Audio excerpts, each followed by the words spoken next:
Hey popcorn lovers and movie buffs. Welcome to Popcorn and Ticket, the channel where we talk about all things movies. Today, we've got something special in store for you. We're taking a closer look at the brand new horror thriller release that's got everyone talking, Talk to Me 2023. But before we dive into this gripping tale, make sure to hit that subscribe button and ring the notification bell to stay updated with all the latest movie magic we've got coming your way. Grab your popcorn and your ticket because it's time to talk about Talk to Me. The movie begins with a scene at a large party, where a teenager named Cole searches a crowded house for his little brother, Duckett. Someone informs him that Duckett is out of control, and Cole finds him locked in a room. He breaks the door open to find a shirtless, wounded Duckett mumbling to himself. Cole tries to take Duckett home, but when he sees everyone recording the scene on their phones, he gets upset and yells at them to stop. Suddenly, Duckett stabs Cole. Then, to the shock of the other party guests, Duckett goes outside and stabs himself in the eye. In the next scene, we meet Mia, a 17-year-old high school student. Mia is struggling to cope with the 2-year anniversary of her mother's death. She believes that her mother died from an accidental overdose, and she is upset with her father, Max, for what happened. As a result, she doesn't talk to him much. Later that day, Mia picks up Riley, her best friend Jade's younger brother, from his friend's house. Since her mother's death, Mia has been staying at Jade's house because Jade's family is the only thing that brings her happiness and hope when she's at her lowest. Mia and Jade spot a party on social media hosted by teenagers Haley and Joss. Rumors have it that the party guests are dabbling in creepy, dark stuff, but Jade thinks it's all a fake act. Mia wants to see for herself what's going on at the party, so Jade agrees to go, but only because her boyfriend Daniel will be there. Together with Jade's younger brother Riley, the three of them sneak out and head to the party. When they arrive, they meet up with Daniel, who turns out to be Mia's ex-boyfriend. Despite their breakup, they are still friends. Sometime later, Haley and Joss introduce them to the game that everyone is playing, called Talk to Me. The main attraction is an embalmed hand from a medium, with strange writing on it. The game is simple. You hold the embalmed hand, light a candle, and say the words, "Talk to me."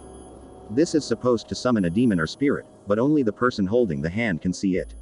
Then, that person says, "I let you in," and immediately, they are possessed by the demon. Mia raises her hand and volunteers to be the first one possessed. Haley, the host of the party, warns Mia that she must blow out the candle within 90 seconds to disconnect from the spirit, or else it will bind itself to her. Mia begins by holding the embalmed hand and saying, "Talk to me." She sees the ghostly image of an old man, which initially scares her. Jade is hesitant to let Mia continue, but Haley reassures her. Mia holds the hand again and is confronted by the terrifying sight of a strange-looking woman. This time, Haley encourages her to say, "I let you in," and once she does, the spirit enters her body. Soon, Mia begins to act maniacally, her voice becoming spooky and threatening. She points her finger at Jade's younger brother, Riley, and says, "They really like you." The door creaks open on its own, and at 83 seconds, Joss tries to pull Mia away from the hand before the 90-second mark, but the demon doesn't want to let go. "Run, Riley!" Mia yells. Haley and Joss eventually manage to cut Mia's connection to the spirit, even though they're a bit over the 90-second mark. Later that night, after they return home, Riley approaches Mia and asks how it felt to be possessed by the spirit. Mia replies that it felt amazing. She could hear, see, and feel everything, and she couldn't stop smiling. Mia has such a great time being possessed by the demon that Jade's boyfriend, Daniel, decides he wants to do it too. Haley agrees to Jade's request, and they plan to do it at Jade's house that night. They gather at Jade's house and wait for Haley and Joss to begin the spirit summoning game. Daniel immediately sits in front of the embalmed hand and recites, "Talk to me. I let you in." He is immediately possessed. What's worse is that whoever or whatever possesses Daniel insults Jade and turns him on sexually. While Daniel is drying humping the floor, Jade's dog comes over. And Daniel licks his mouth in a sexual manner. The scene both disgusts and delights the other teens, and they immediately blow out the candle. None of them are satisfied, though, so they agree to try again that very night. Thankfully, Jade's mom, Sue, is out for the night. When Riley asks for a turn, Jade says no, arguing that the game is too dangerous. The others agree, citing Riley's young age. As a result, Jade and Riley argue, and Jade leaves the room. Riley begs Mia for a chance, and she agrees to let him try, but only for 50 seconds instead of the usual 90. Riley eagerly agrees, and the group begins the procedure. He recites the required words, Haley starts the timer, and he is immediately possessed. To everyone's surprise, Riley is apparently possessed by Mia's deceased mother. The situation quickly becomes intense. At first, Mom says sweet and heartfelt things, talking about how much she misses her daughter.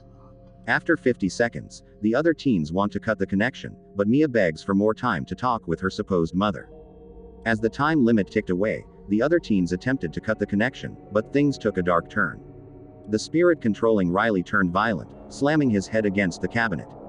Jade and the others struggled to remove the hand from Riley's possession, but eventually succeeded. Riley was in bad shape and needed immediate medical attention, so they rushed him to the hospital. Everyone was speechless over the tragedy, and at a loss for words when the police arrived to investigate. Feeling guilty for allowing Riley to join them, Mia packed all of her belongings and returned to her father's house. Mia attempts to visit Riley at the hospital, but Jade and Sue turn her away, blaming her for his accident. Sue threatens to call the police if Mia returns. As Mia leaves, she sees her mother's reflection in the window. The reflection leads her to the restroom, where she hears her mother's voice asking for help. But when Mia looks inside, no one is there. Following this strange occurrence, Mia spends more time with her ex-boyfriend, Daniel. It's clear that Mia still has feelings for him. Despite Daniel's belief that Riley's spirit was not Mia's mother, Mia thinks that her mother may be trying to contact her. That night, as Daniel sleeps over, Mia is awakened by a nightmare. Suddenly, she sees the spirit of an old woman move towards Daniel and suck on his foot. Terrified, she yells at him to wake up. Daniel wakes up to a surprise. Mia is the one sucking on his foot. Freaked out, he decides to leave the house immediately. After he leaves, Mia appears to have taken the hand for herself. She sets up a candle and attempts to communicate with her mother's spirit. Her mother, Rhea, finally appears, and Mia can't hold back her burning question. Was her mother's overdose an accident, or did she take her own life? Ray's spirit reassures her that it was truly an accident, and she would never have willingly left Mia. The spirit then reveals that Riley is in pain and needs help urgently. At the hospital, Jade tries her best to help Riley, but he is still possessed and bites her. He then falls to the floor in the bathroom, banging his head against the wall. The demon inside him tries to harm him, but fortunately, the doctor intervenes and controls the situation. In the next scene, Mia joins forces with Daniel, Haley, and Joss to find Cole, the man in the opening scene. We learn that Joss got the hand from Duckett, her late brother, who killed himself at the beginning. Cole blames Joss for inviting Duckett to play the demonic hand.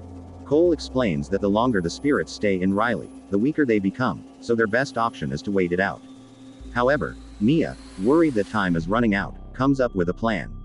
She believes that if they can make Riley finish the game, they may be able to bring him back, since she thinks they forgot to blow out the candle during his possession. She goes to the hospital in an attempt to get the spirits to repossess Riley, but her plan is unsuccessful. Determined to save Riley, Mia enters the spirit world to rescue his soul. In a vision, she encounters the spirit of a little girl and begs her to lead her to Riley. The girl complies and shows Mia that Riley is being tormented by many other violent spirits in limbo. When Mia regains consciousness, she tells her friends that the spirits will not stop hurting Riley. Back home, her father, Max, approaches her and says he wants to reveal the truth about her mother's death. He apologizes for not telling her sooner and shows her Ray's suicide note, confirming that her death was not an accident. Mia sobbed in her room, devastated by Ray's death. Suddenly, she saw Ray's spirit standing before her. Then, Mia heard her father banging on the door. Her mother entered the room and claimed that Max had written the note as a lie to trick her. She said that the spirit was imitating Max. Her father was visible in the next room. Rhea insisted that Riley could only be saved if Max died. The spirit then transformed into Max and entered the room, attacking Mia. Max heard the commotion from the other room and ran to Mia's door. It was locked, so he broke it down. Mia was attempting to stab the spirit with scissors, but she accidentally stabbed Max in the neck instead. Later, Mia calls Jade and lures her away from the hospital under the pretense of knowing what to do. Meanwhile, Mia goes to the hospital to see Riley. Sue, Jade's mother, shows up and apologizes for her previous words. She reassures Mia that she is not to blame for Riley's accident. Sue then leaves Mia alone with Riley for a few minutes. Now almost entirely under the influence of demonic spirits, Mia becomes convinced that the only way to save Riley is to kill him. She believes that this will end his suffering. Mia picks up the same pair of scissors she tried to kill herself with earlier and attempts to kill Riley, but she can't bring herself to go through with it. Meanwhile, Jade arrives at Mia's house but can't find her anywhere. Instead, she finds her father in critical condition. Jade quickly calls for an ambulance and alerts her mother, Sue, warning her that Mia is a danger to Riley. Sue rushes to Riley's hospital room, but he is gone. When Jade returns to the hospital, she sees Mia pushing Riley in a wheelchair in the distance. She quickly follows them. Mia wheels Riley to the side of a busy highway, intending to end his misery. In her hallucination, she sees him as an old, decaying spirit. Ray's spirit whispers to Mia, persuading her to push Riley into oncoming traffic. She tells Mia that she is proud of her and that she is doing the right thing. Mia removes her hands from Riley's wheelchair, and a car collides with something in the road. We see Mia lying in the middle of the road, as if she has been hit by the car. When she regains consciousness, she sees Jade taking care of Riley by the roadside. Suddenly, Mia finds herself in the hospital. Everything seems weird and strange. Riley has made a full recovery and is leaving with Jade and Sue. Max also seems to have healed from his injuries. Mia tries to follow them, but no one can hear her. Everyone leaves, ignoring Mia's desperate screams for them not to abandon her. Alone in the pitch-black emptiness, Mia notices a faint glimmer of light. Curious, she heads towards it and realizes it's a candle with a hand extending from it. She reaches to grab the hand, and she's transported to a completely different place, a party. The guy holding her hand looks at her in shock and mutters, "I let you in." Mia is now a part of the hand game, but as a spirit. Thanks for watching our recap of Talk to Me. We hope you enjoyed it. If you did, be sure to hit that like button and subscribe to our channel for more movie reviews, recaps, and other fun movie content. And remember, always talk to your popcorn.